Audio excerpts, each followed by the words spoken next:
toy adətlərindən danışdı və yeməklərimizdən danışanda boş gəldi ortalığa boş söhbəti.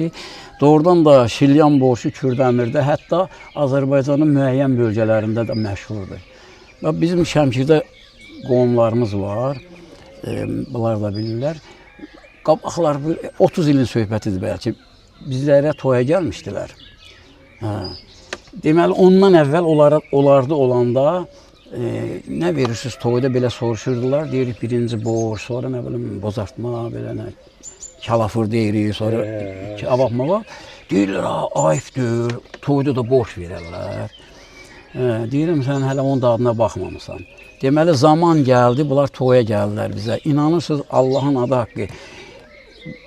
4 kasa yeyən oldu, 3 kasa yeyən oldu. Dedim, ayrı şey istəmirəm. Ay, bu nədir, bu nə yeməli şeydir? Allahın adı haqqı, Şəmkirdə. İndi hara gedirəm deyirlər, o gün Kürdəmirdə deyirlər, şilyan borcu yenə var. Bizə maraqlı gəlir, məsəl üçün biz deyirik ki, verilirdi, amma başqa bölgələrdə o verilmir də məncə. Toyda boş verilmir. Yox, da deyirəm, onlar deyir, boş. Onlar da deyirlər ki, məsəl üçün 40 dərəcə istidə, məsələn, Kürdəmirdə boş yemişik. Əslində yayda o qədər... Yayda adamı Amma verilir də, az da olsa verilir. Az da olsa verilir. Havada istiyor, o da qaynar ona görə, amma sağlamlıq üçün lazımdır, hökmən duruq.